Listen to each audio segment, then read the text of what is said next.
see. I will see you in a couple minutes.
Okay, guys, we're going to go ahead and get started. And let's see, I do believe I'm going to put on gallery here for a second. Give me a thumbs up if you guys can hear me out there. All right, I see Saber and Huey both. All right. All right. Okay, we're going to get started, and we're bringing this back by popular demand. We're going to have a different flair on it tonight. It's probably been about 5-6 months since I've done a talk on the history of money, and I didn't know what to call this one here today, so I figured what I would call it is Politics, Economics, and Modern Day Solutions. And what modern politics has a lot to do with our money. And so the whole goal here is to be politically free, to be economically free, and spiritually free. And so spiritual is going to be up to you. What I'm going to talk about tonight is how to keep ourselves free economically, and modern day solutions on how to keep us free politically. A lot of us know that there's some midterm elections coming up. That's a great place to start. So make sure you get your right information and you go from there. I am not going to get into politics too much tonight.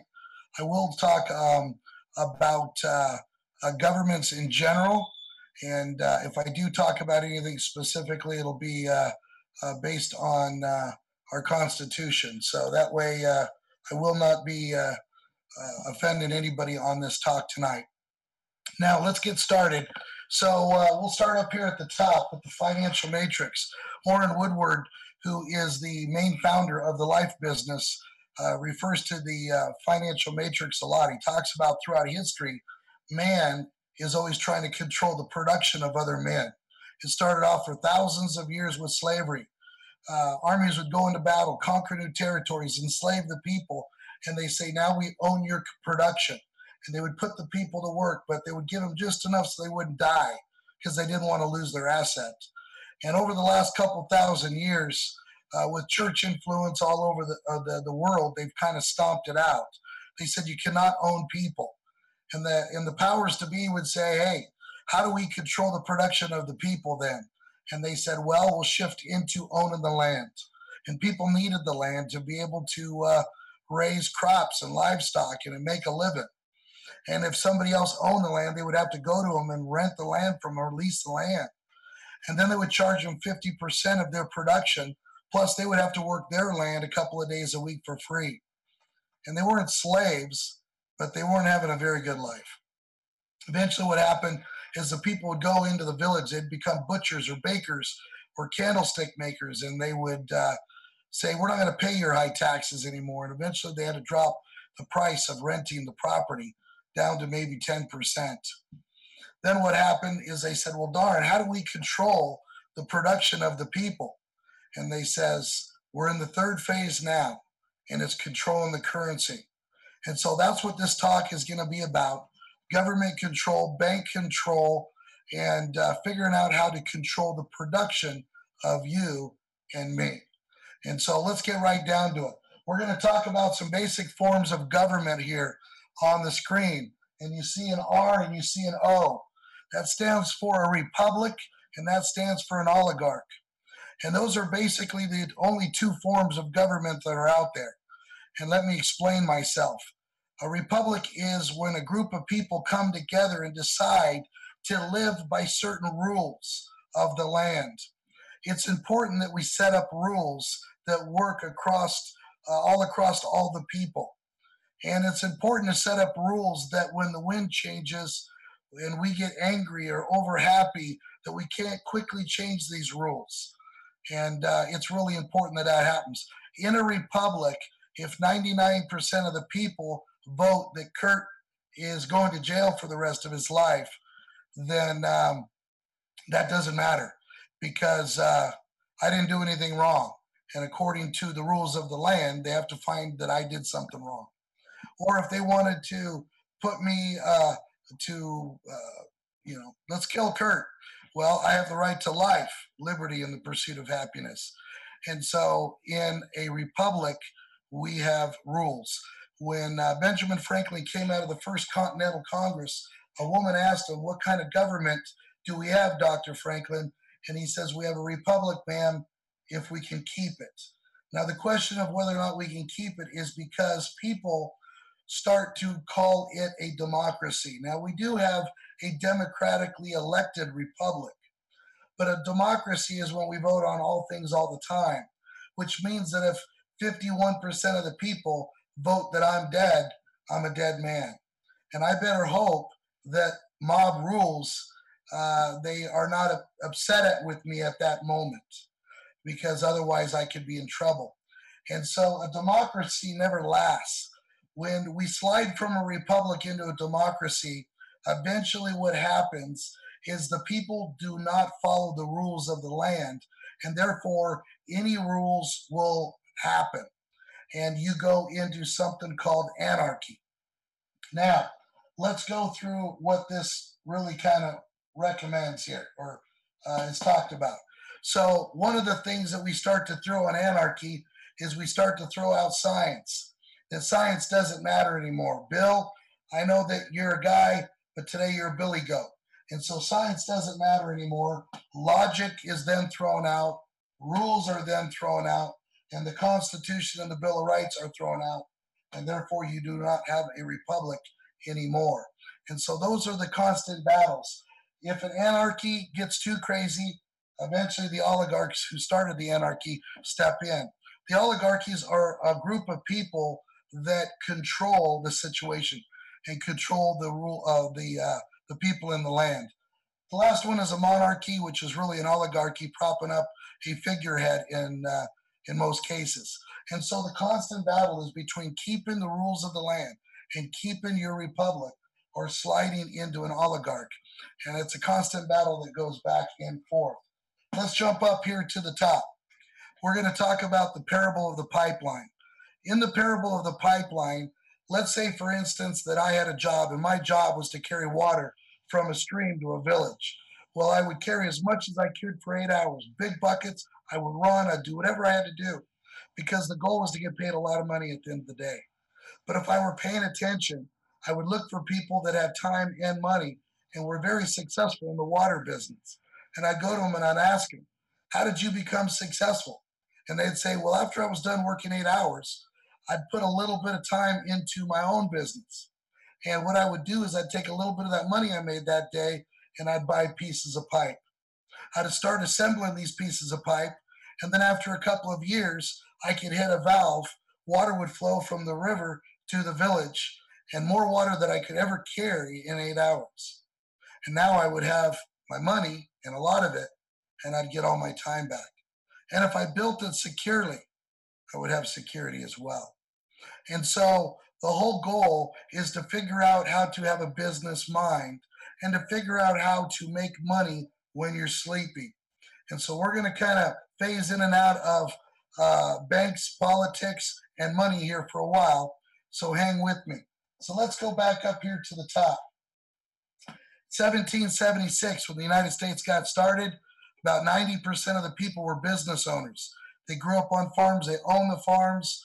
As a matter of fact, if you weren't a business owner, if you were an employee, they would say, "What's wrong with you? Can't you make your own money?" But today, what's happening is we're taught to get good grades, graduate, go to college, get a good education, and get a good paying job. And we are not taught to be business owners, but we are taught to be employees. And if you're not sure whether or not this is correct, go back to 1620 when the Pilgrims landed. There were no jobs. The Indians weren't hiring. You were an entrepreneur or you were going to starve to death. And so that's just the way that it's always worked out. Now let's walk over here to this side and see basically how this unravels. Basically, we bring an income into our house. We are taught to be bucket carriers. And so we bring a small bucket of income into our house. But what happened is society, the banks, have learned how to control the production of the people. We're being in the third phase right now. This is controlling the currency. So the banks have figured out how to develop a pipeline. That pipeline is you and me. We became their pipeline. So what happens? We bring in buckets and the money goes out in taxation and inflation, and it goes out in servicing debt. So what happens? By the way, I am not against government at all. I am not against education at all. I am not against paying taxes at all. But there is certain things. It's too many taxes. The Revolutionary War was fought over, I think, 1% or 2%. And yet in California, up to about last year, we were at 55% tax between state and federal. And we're not even talking about throwing in all the other taxes, gas tax, inheritance tax, death tax. And they just want to take the money from the people and squeeze. Taxes are it's very hard to get ahead in life for most people unless you're a business owner. As a business owner, the laws are written so we can take advantage of some of the tax write-offs. See yourself an accountant on that. The second one is inflation. As we expand the currency supply, I'm going to get into that in a minute. So as they expand the currency supply, there's more dollars to bid on product, which will drive the price up. A lot of us were taught that inflation is when products and services, the costs go up. That is a lie from the pits of hell. It's when the currency is expanded, then the results are the prices go up. But if you're the banks and government and you're the ones expanding the currency, you don't want to tell the people that that's what inflation is. You just tell them the results, which are products and services go up. If we found out that it was them that was doing it, we would say, stop that. And so therefore, that's the last thing they want us to know. The third one is the servicing debt. It used to be years ago, people would pay cash for their cars. They'd pay for most of their home. They would pay 80% on their home and maybe finance 20%. Now people are getting in for 3% and some for none. It's scary. We finance our blenders. We finance our cheeseburgers. It's crazy. We finance everything. And we're taught when we're 18 to develop credit. We say, how do I get credit? They say, get into debt. I need to get into debt. And you go back and say, okay, I'm in debt. Now, why did I need credit? They say so that later on you can take out bigger loans and you can stay in debt for the rest of your life. And so we're bringing in buckets. The water goes out, or the money goes out in taxation, inflation, and in debt. The financial system gets very wealthy. And basically how that works is the money starts with us. The production starts with the people. We go, and as inflation goes, products go up. Banks, we have to service our debt, and we have to pay taxes. That's where our money goes. Business, they're people too. They service their debt, and they got to pay taxes. Government are people too. They got to service their debt. So all the money starts where? Starts with the people. All the money ends with the banks. How does this end up happening? Well, what happens is what we call the three M's. The people with the money eventually control the media, and from there you can control the military. I believe that it was, I'm going to think of his name in a second. Oh, I forgot his name. Anyways, he says that if you read the newspaper, or if you do not read the newspaper, you're uninformed. He said, but if you do read the newspaper, you're misinformed. And so that's kind of what happens. If you can control the media, you can control the people. And so what happens is we are programmed through the media and through the schools. And then the amazing thing about it is they send us the bill for it. If you take a look at student loans in the United States up to about 10 years ago, it just was a steady little growth over here. And then after about 2008, when the market crashed, everybody yelled, go get another degree and do more of the same. So they went out there and they charged up an education and they couldn't get a job in those fields that were well. And what's happened in the last 10 years, student loans have gone from $100 billion, so 0.1 trillion to 1.3 trillion. So you're talking 13-fold the debt just on student loans because the programming has to continue and we have to be reminded that we have to get into debt some more. All right, so let's walk to this next part. Let's talk about Aristotle, 2,400 years ago, in his writings on the art of rhetoric. And he was talking about in those days when politicians would run for office, they got these guys that were good at the art of rhetoric to go into the town square and to communicate to the people for them. And what they would do is they would dress up in fine robes. The reason that they dressed up in fine robes is it gave you the illusion of good character. Politicians today wear dark suits, blue ties, red ties. In business today, we're taught to do those things as well because it gives the image of trust. Now, a person might be totally trustworthy, but it just lets a person know and therefore they look at him as trustworthy. In the art of rhetoric, Aristotle talked about the three things to be good at the art of rhetoric. We have to be good at character. We talked about that. Logic was the next thing, but logic can be spun. I have heard people tell two sides of the same story, and it's amazing what happens when it's told with a different attitude from a different person based on the results that they want to get. But the third one, and this is the one I want to talk about, is emotion. Emotion is very powerful.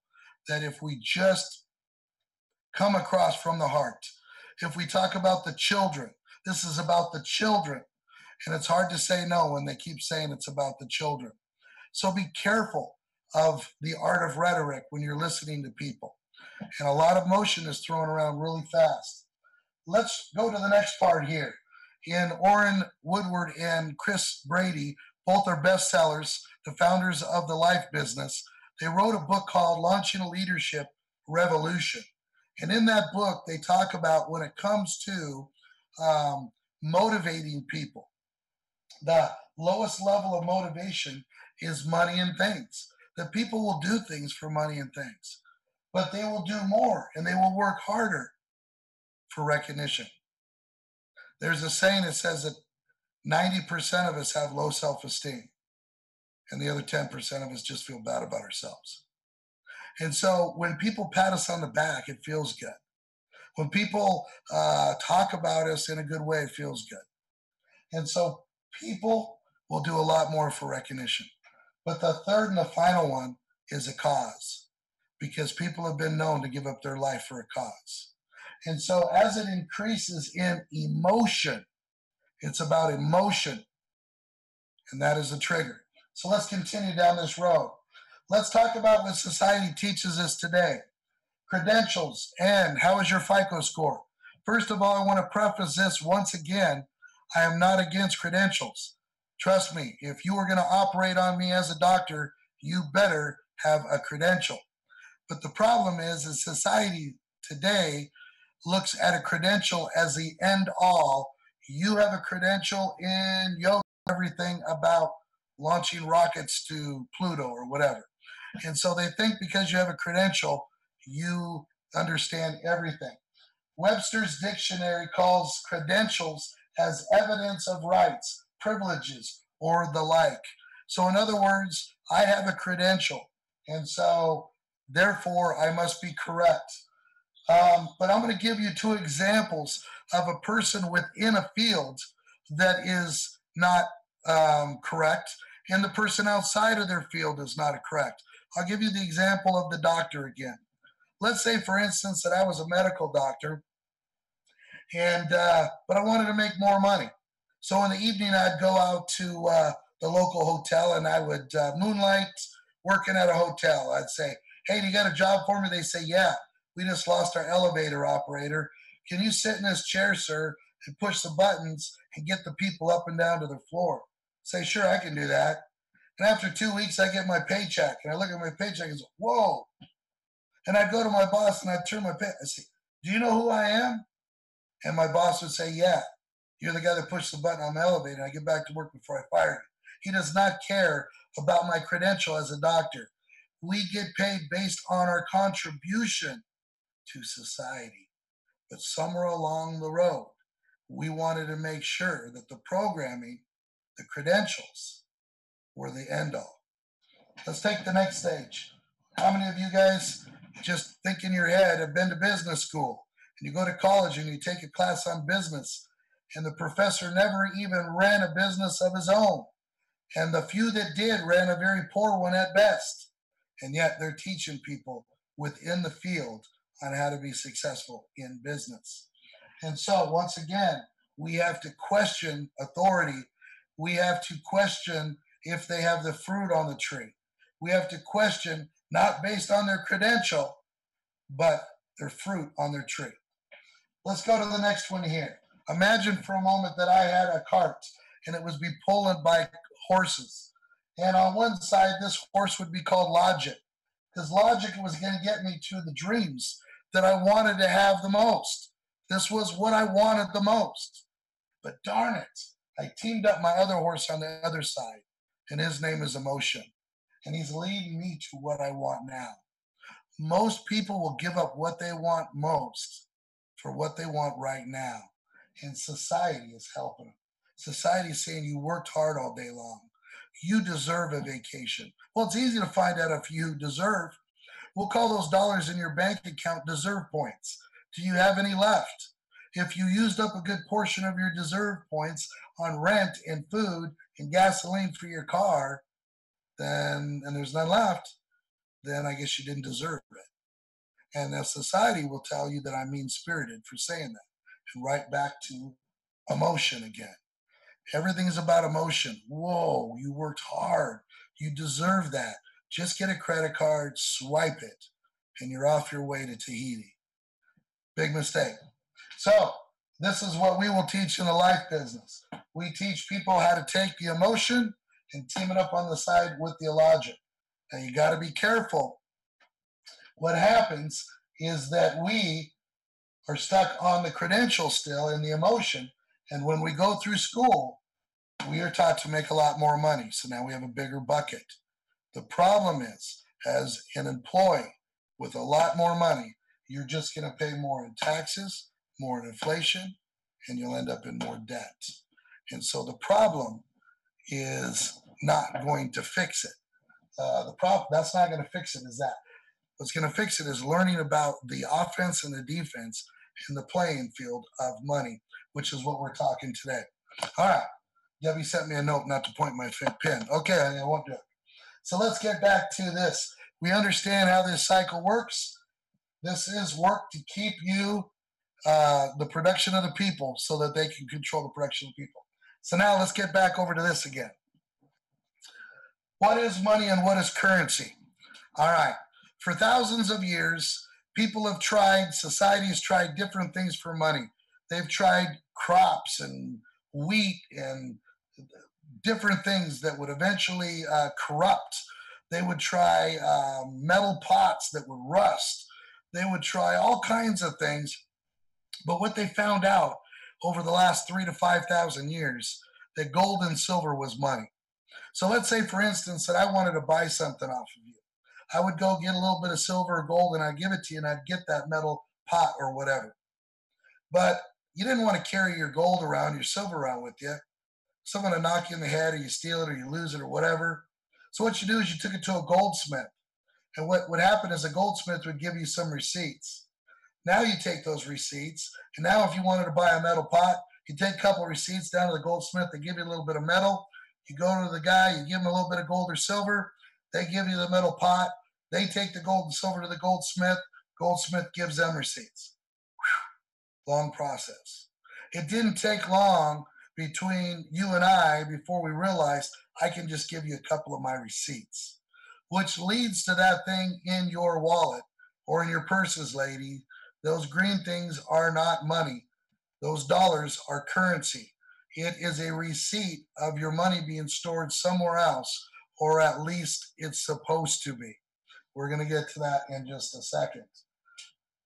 Throughout society, through many, many, many years, in different parts of the world, there has been a predominant currency that was used.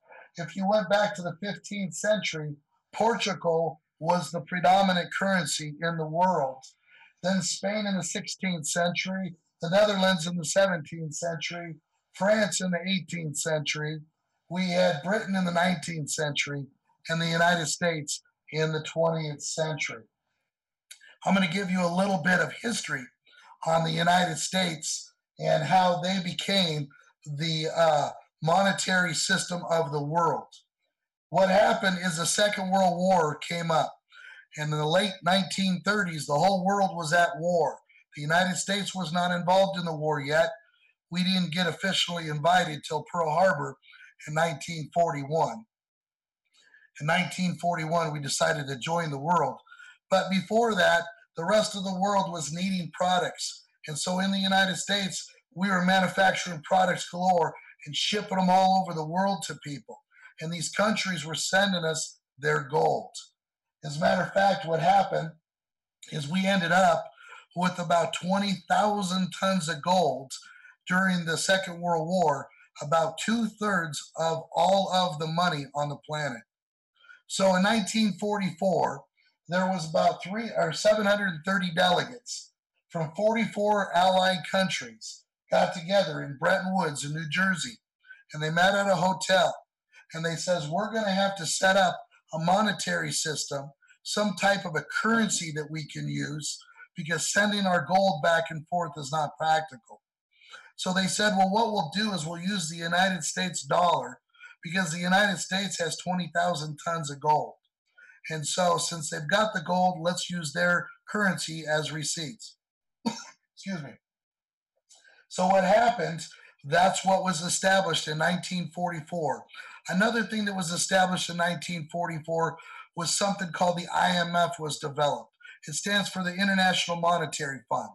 And what happened is a group of people that would work within these countries, and these countries would get together and kind of loan other countries money as they needed it. They would get an IOU from these countries, and they would kind of help them out and prop them up when they're in trouble. The IOU was not currency, and it definitely wasn't money. We're going to get back to that in a minute. Now, the United States was using currency, their currency, all over the world from 1944 on. But what happened is the rest of the world, in order to trade with another country, they had to take their currency, exchange it for US dollars in the SWIFT program, and then they would have to purchase whatever they were purchased to that country. It was a lot of work. That's what the world had to do. The United States didn't have to do it. We just bought it because it was our currency. Kind of convenient, kind of nice. But what we were doing over the years is we started, because of exporting, leveraging more money than we had, or more receipts than we had money. So what does that mean? That means we started to print more receipts. So let's go back to the initial example of the goldsmith. Let's say that the goldsmith that had our gold started noticing after a while we were just exchanging receipts back and forth, and we were never coming for the gold.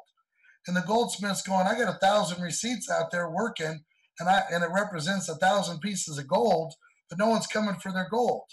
And then he comes up with the idea. If no one's coming for the gold, how about if I sell some more gold on the side? And how I'll do it is I'll just print up more of these receipts. So if there's 1,000 receipts, I'll print up another 1,000 receipts. And basically, what I did was I stole the production of half the production of all the people by devaluing their currency by 50%. And the amazing thing about it is we don't even know it's being done because those receipts hit the market. And now there's more receipts bidding on that same metal pot. We have no idea we've been ripped off. Let's get back to that in a second. So we were basically stealing from the world by printing more receipts than there was actual money.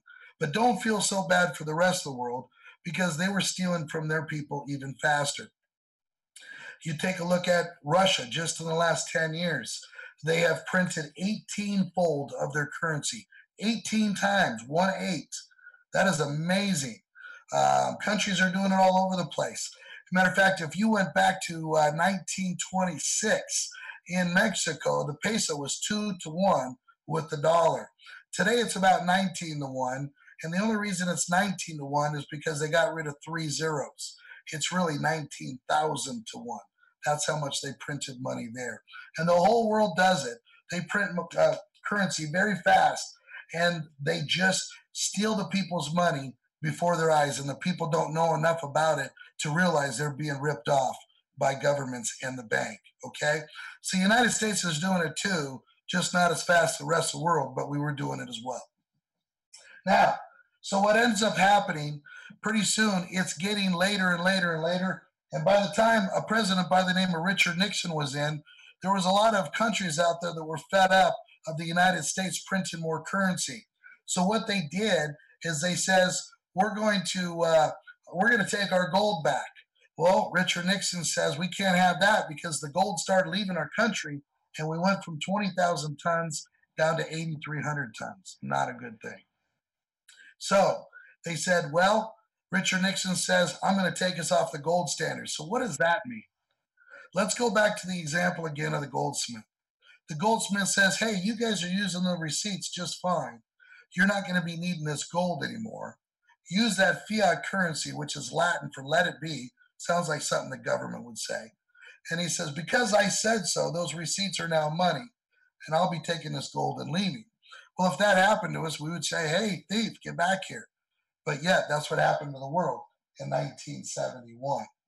Now, what happened is the rest of the world wasn't going to need dollars anymore because it wasn't backed by gold. So who needs dollars? Well, over the next couple of years, the Secretary of State was a guy by the name of Henry Kissinger. And what happened is Richard Nixon sent Henry Kissinger over to Saudi Arabia. And he says, here's what we'll do. And this is what he told Saudi Arabia. Excuse me. He says, the United States will protect your oil fields from your enemies, from everybody, including Israel, everybody. We will use our military might to protect your oil fields. And Saudi Arabia said, that's the best deal in town. What do we got to do for that deal? They said, it's very simple. You never sell oil to anybody unless they use US dollars. And then when you profit on it, you reinvest those dollars back into our debt in the United States. They said, done. Well, that was a win-win for them. And it didn't take much before the rest of the OPEC countries realized that they would have their oil fields protected too, and they can invest into the United States. So basically what happened? What happened is we forced the world back onto the dollar, not the gold standard anymore. Now it's the dollar standard, not even backed by gold, just because we made it where they could not get oil anymore. That is what we refer to today as the petrodollar. A lot of you guys have heard the term called the petrodollar, and maybe you didn't know what it was, and now you know what it is. The problem is, as time has gone by, the U.S. has been printing more money and more money and more money, and the world is fed up with it. Now countries are trading amongst themselves, and there's some more stuff going on, and we will get to that in just a minute. So now, let's fast forward to the dot-com bubble that happened from 98 to 2000 in there. What happened in 1998 to 2000 we started to develop a stock market bubble. A bubble is when it's overvalued, that they're putting more money in there than it's worth, and it starts to expand. There's a lot of excitement, and it's a bubble that any little thing pricks it, it pops and explodes. Where there was a stock market bubble in 2000 and 1998 to 2000. What happened is the hedge funds got in trouble, and Wall Street had to bail out the hedge funds. So the problem was started kind of small. It was a bad problem. I don't want to undermine it. It was a very bad problem. And Wall Street had to bail them out. At the time, Greenspan came in. He dropped interest rates. Now, interest rates at the time were at 6%. He dropped them down to 1%. And he slowed down the issue that they had, the problem of the bubble popping, and they were slowing everything down from being a major catastrophe. But what Greenspan didn't understand at the time was over here on the side, he was setting up a housing bubble that would later on pop in 2008. Because when interest rates were so low, a lot of people looked at it as free money, and they started building. The economy was exploding, everything was happening there. Okay? So let's go to 2008. Now, in 2008, it wasn't just a stock market bubble. It was a stock market bubble and it was a housing bubble. Now we had two bubbles going on. So the problem just got worse. It bought us some time, but we basically, as they refer to, we kicked the can down the road. Let's deal with the problem tomorrow. I understand the problem's going to be bigger, but I just don't want to deal with it today. And that's what banks and politicians love to do. So basically what happened is we went from hedge funds in trouble to Wall Street bailing them out to now Wall Street's in trouble and the Federal Reserve had to bail them out. Now the problem is getting really big. So what they did in 2008 is everybody had houses, politicians. I remember like it was yesterday. They were on the House floor. They were demanding that the poor people get a house. How dare you rich people get houses and the poor people don't get a house. And they figured out ways and they leveraged these loans and special ways to get people into these houses. Well, the problem is when a person can't afford to live in a house, the first hiccup that happens in the economy, they say, I can't pay it. And that's what happened. And so all these houses were being repossessed by the bank now from people that didn't deserve to have them in the first place because they didn't earn them. Once again, it was based on who they were instead of what they do, their contribution. Thank you. All right, so let's go.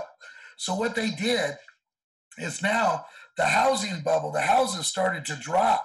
I remember our house at the time was $825,000, and within about a year, it went from 825, maybe a year and a half, 825 down to 395, and that's what the value of our house. So more than 50% it had dropped.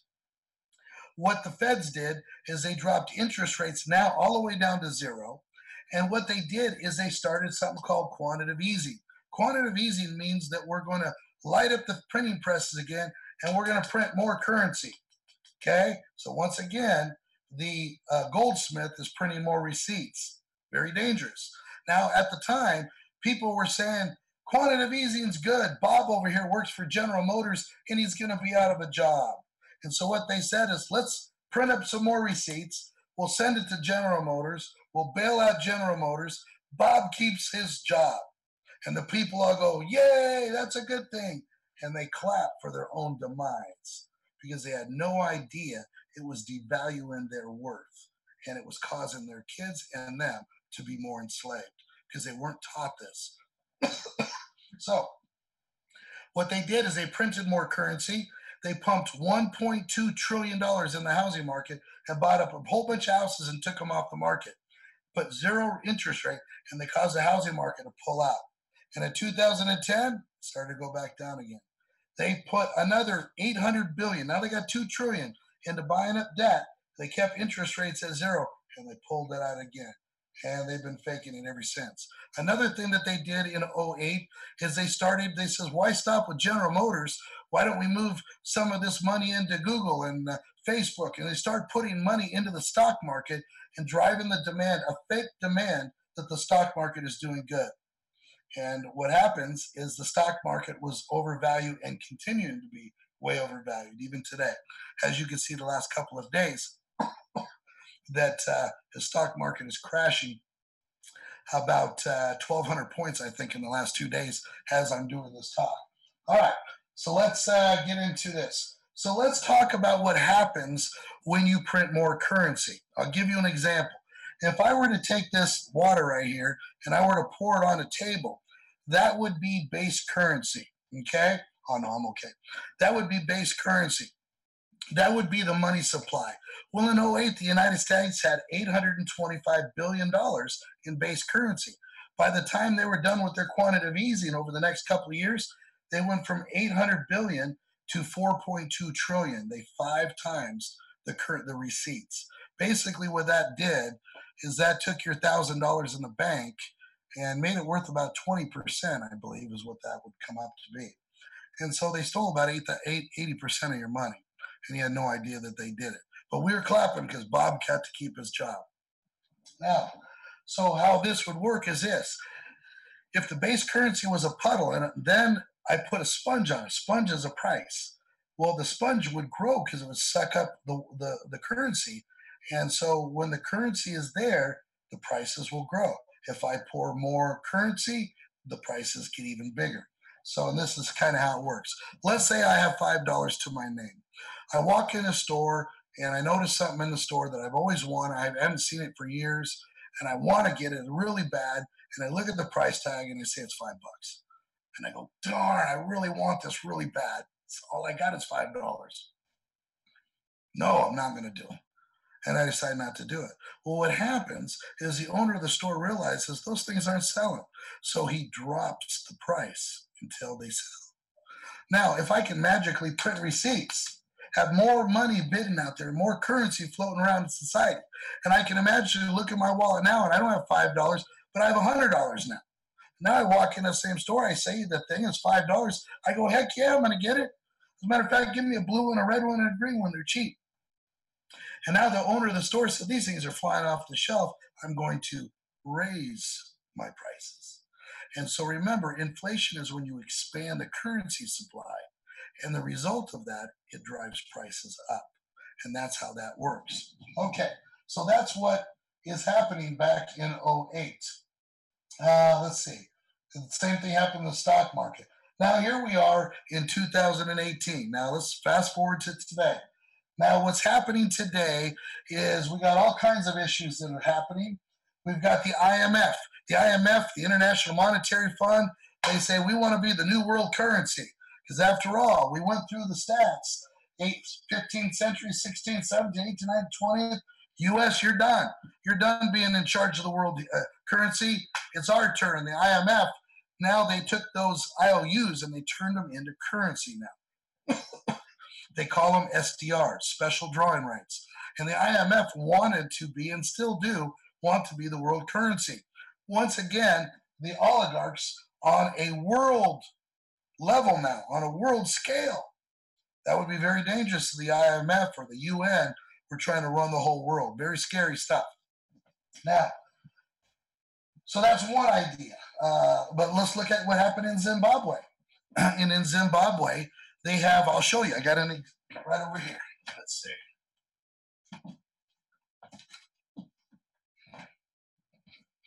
Basically, this is a $10 trillion bill from Zimbabwe. $10 trillion. Now it got up to $100 trillion. But this ounce of silver is worth more than this. Matter of fact, if you look on here, this is a little engraving of a guy with a wheelbarrow. And the reason why, that wheelbarrow is filled with Zimbabwe dollars or currency. Because that wheelbarrow itself is worth more than all the currency in it. Because the currency became worthless because banks had printed so much of it, it wasn't worth anything anymore. And so Zimbabwe did that about 10 years or so ago. And they basically stole the production of the people.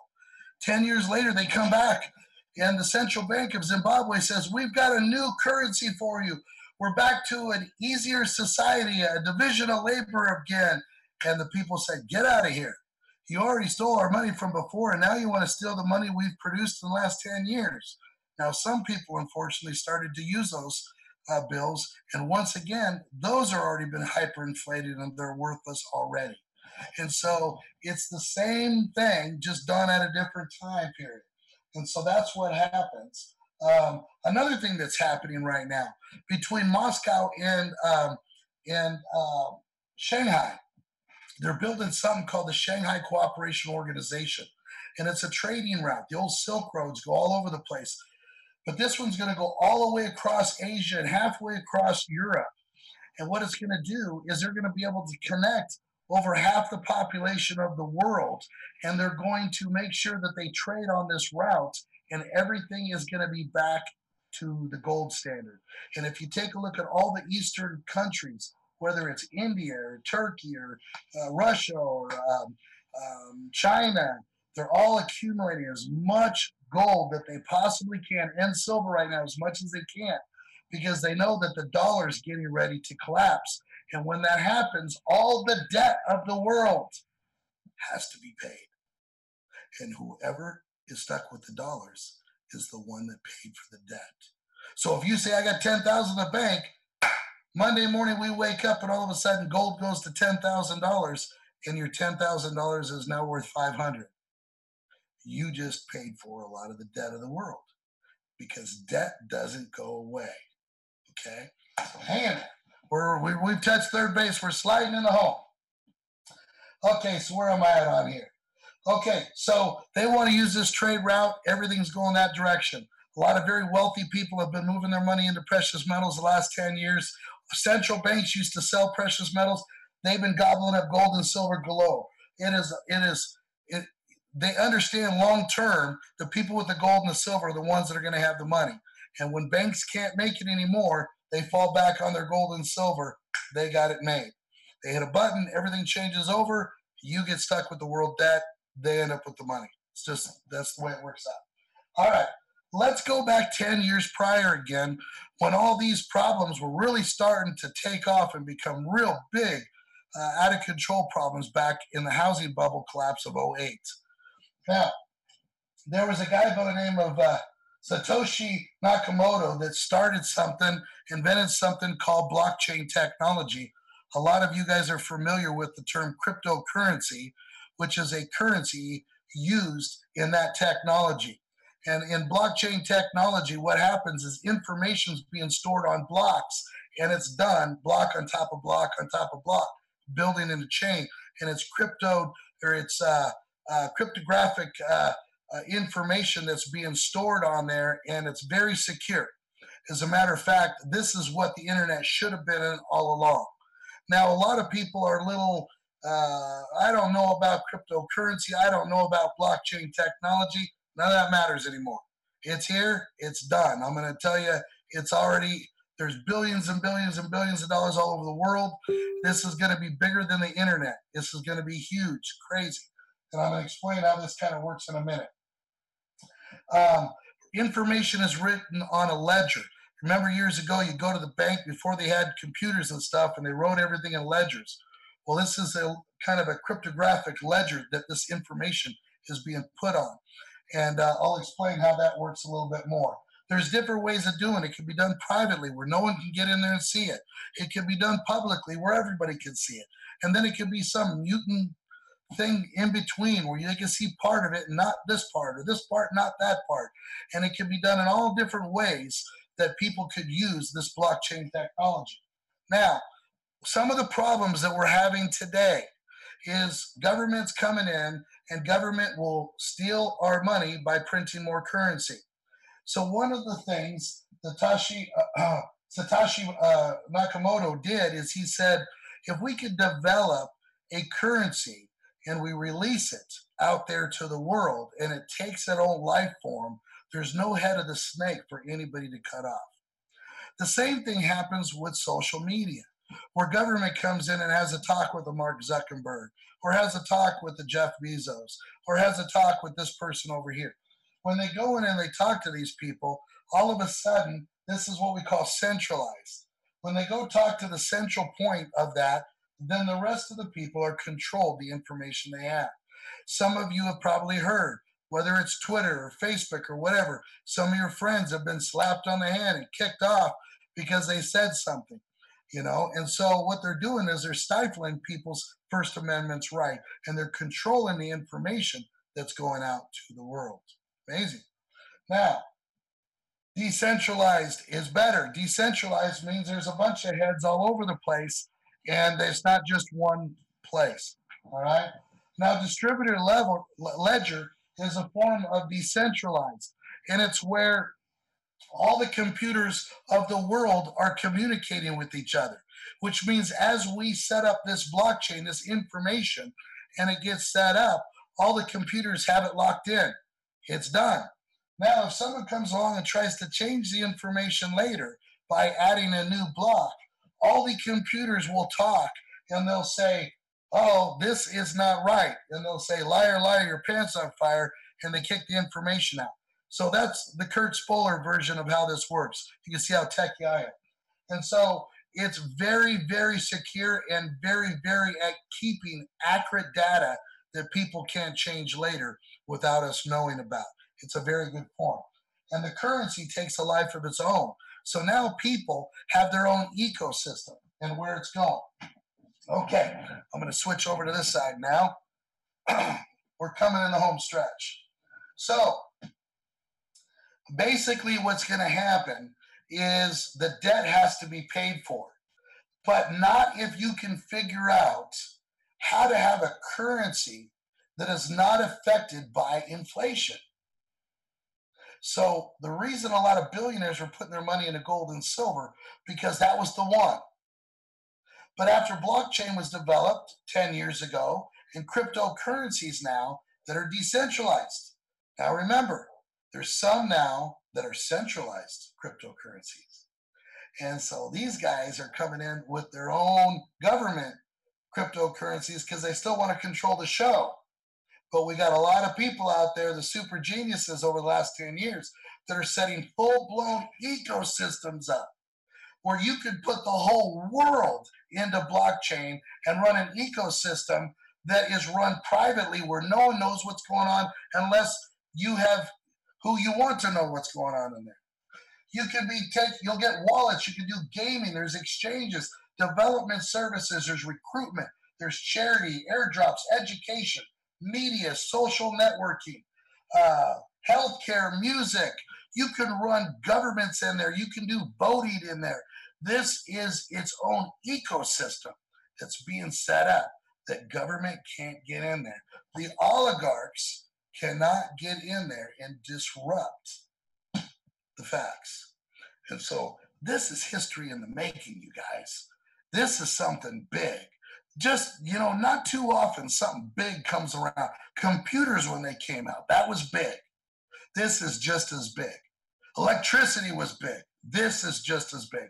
This is huge. And governments all over the world and banks are scrambling to try to figure out how to control the production of the people. And they are scared, as they should be. All right, so let's get back to this again. So people say, well, how do I know it's going to be here to stay? Well, I already told you, billions of dollars. A lot of people on Wall Street are leaving their jobs. They're going into studying how to use cryptocurrencies and blockchain in Wall Street right now. Goldman Sachs just came out with their own coin. Of course, it's going to be controlled by the Federal Reserve. That was not a good one.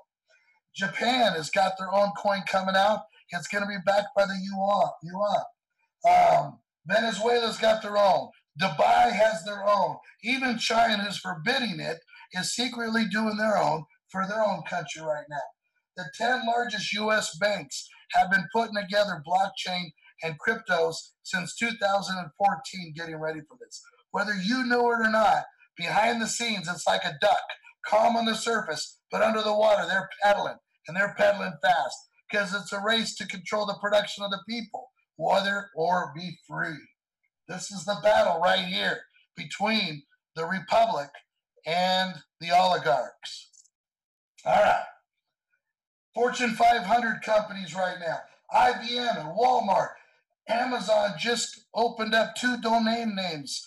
I think it's called cryptocurrency and cryptocurrencies are the 2 the domain names that Amazon just got.